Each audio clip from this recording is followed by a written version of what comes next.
دوستان عزیزم سلام، امیدوارم که خوب و خوش باشید. به کانال خودتون آشپزخانه فریبا خیلی خوش اومدید.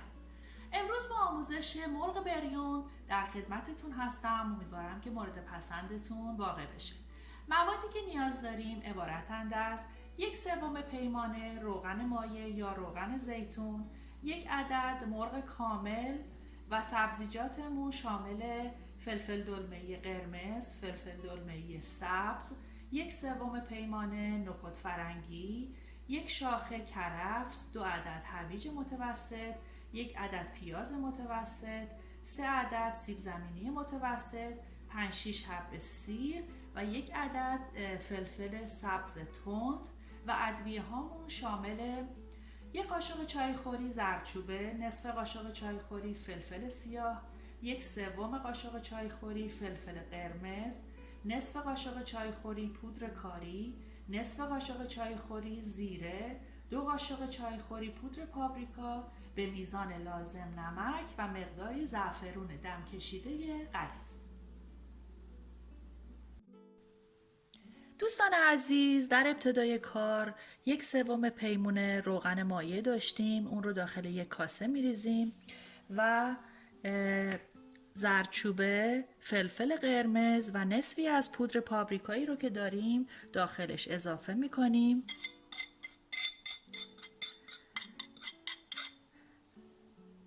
و خوب مخلوط میکنیم.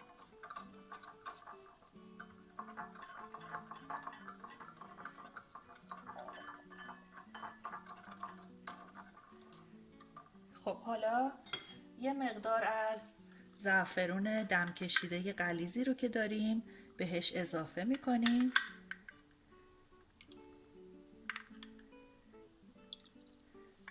و دوباره مخلوط میکنیم.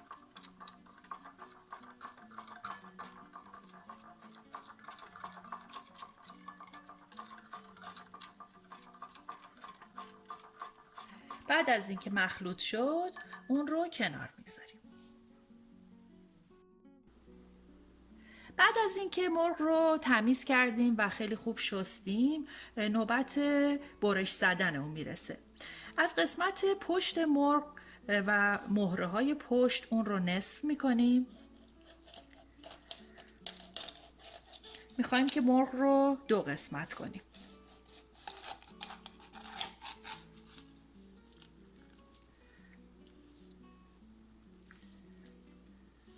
خب حالا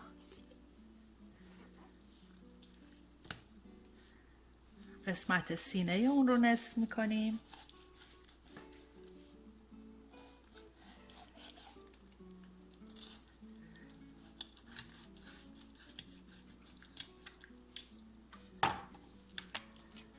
به این صورت مرغمون به 2 قسمت شد. حالا تیزی سر بال رو هم میگیریم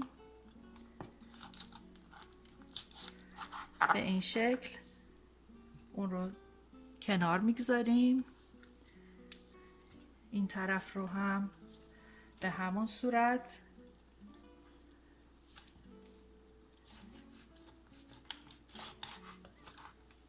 خب مرغمون به 2 قسمت مساوی تقسیم شد.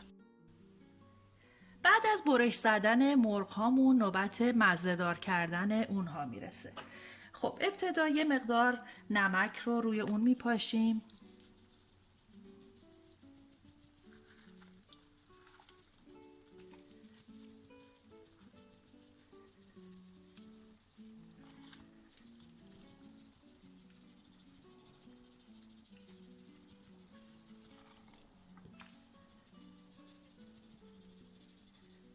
خب حالا نوبت مخلوط روغن، ادویه و زعفرونی رو که آماده کردیم، نوبت اینه که اون رو به وسیله یک براش روی مرغ هامون بدیم. به این صورت روی مرغ هامون رو کاملا با این مخلوط میپوشونیم.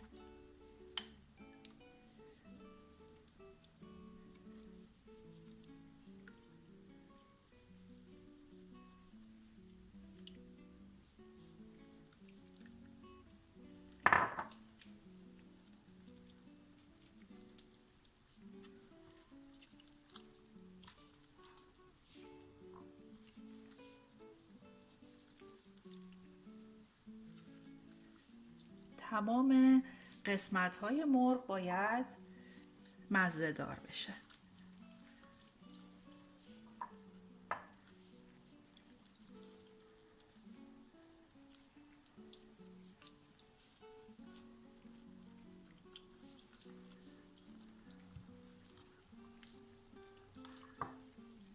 به این شکل.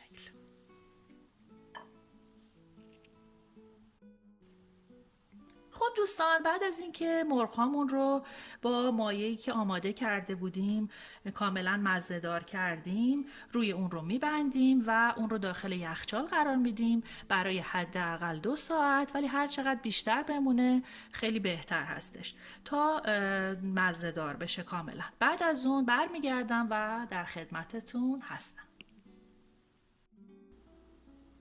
دوستان عزیز، تا زمانی که مرغمون داخل یخچال مزه‌دار میشه، تمام سبزیجاتی رو که داریم ریز خورد میکنیم و کنار میگذاریم.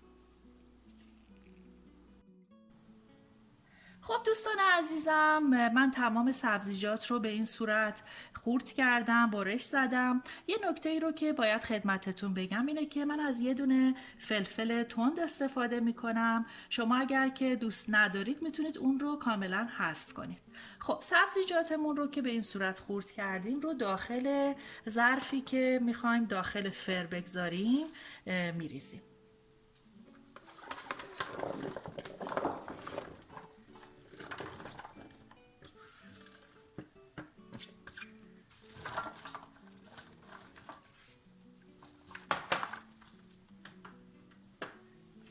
همینطور یه مقدار نخود فرنگی داشتیم، اون رو هم اضافه میکنیم.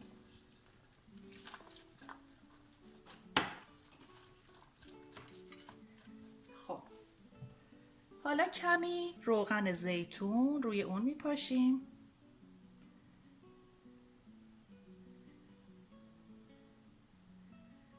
خب حالا توی این مرحله نمک، فلفل سیاه، پودر پاپریکا، پودر کاری و زیره رو داخل سبزیجاتمون اضافه میکنیم و خیلی خوب با هم مخلوط میکنیم.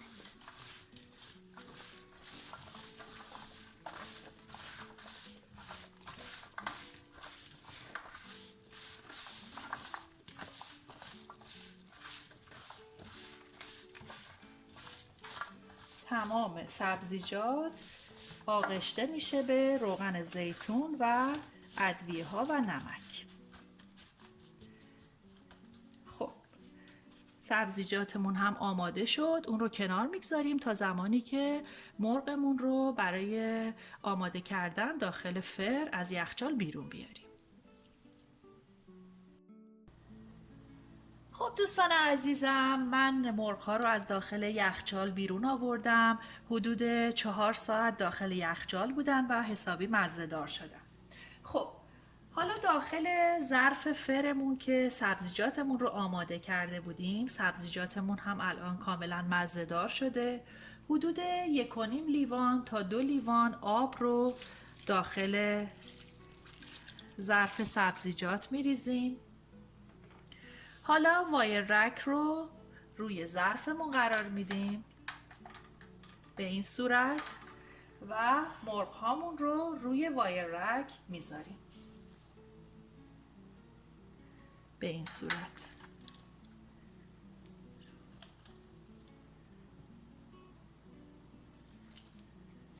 خب حالا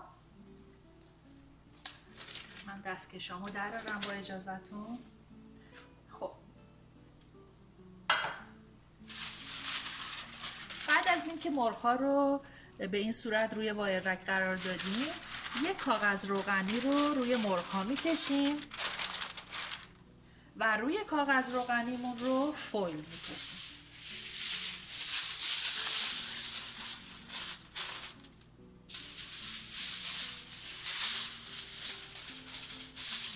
به این شکل.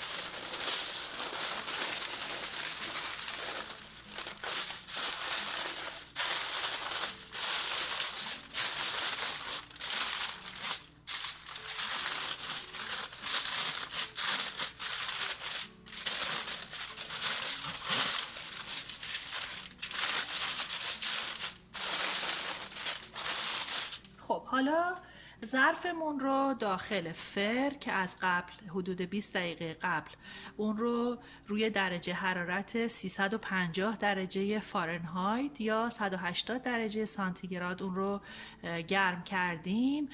ظرف مرغمون رو داخل فر میذاریم به مدت 1 ساعت تا 1 ساعت و ربع. البته درجه حرارت فرهای مختلف با هم دیگه متفاوته، به همین خاطر میتونه زمان پخت هم یه مقداری متغیر باشه. خب من مرغ‌ها رو داخل فر قرار میدم، برمیگردم و دوباره فیلم میگیرم. خب دوستان عزیزم، من مرغ رو از داخل فر بیرون آوردم، حدود 1 ساعت و ربع زمان برد. خب مرغمون کاملا پخته شده و آماده هستش. به به عجب بویی. خب حالا دوباره مرغ رو داخل فر قرار میدیم، البته این دفعه با حرارت از بالا روی درجه گریل به مدت 5 تا 10 دقیقه یا تا زمانی که روی مرغمون طلایی و خوش رنگ بشه. بعد از اون برمیگردم و فیلم میگیرم.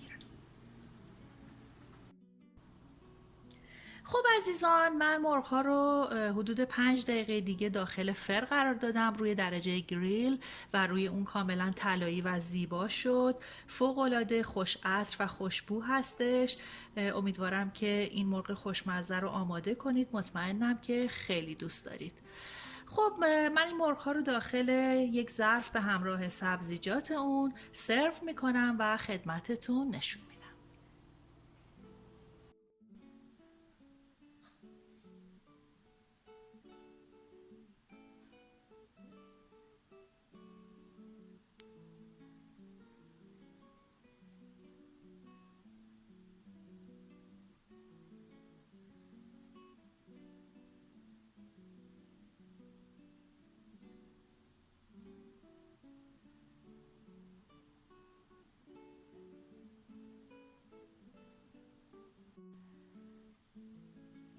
خب دوستان عزیزم، مرغ بریون و سبزیجاتمون هم آماده شد و من اون رو داخل این ظرف به همراه شیویت پلو سرو میکنم. امیدوارم که از این برنامه هم خوشتون اومده باشه. این مرغ بریون خوشمزه رو آماده کنید و در کنار اعضای خانواده از خوردنش لذت ببرید. لطفا ویدیوهای من رو بین دوستان و آشنایانتون به اشتراک بگذارید و اگر بیننده بار اول برنامه من هستید لطفا سابسکرایب یادتون نره. خیلی دوستتون دارم. تا یک برنامه دیگه و یک غذای دیگه، خدا نگهدار.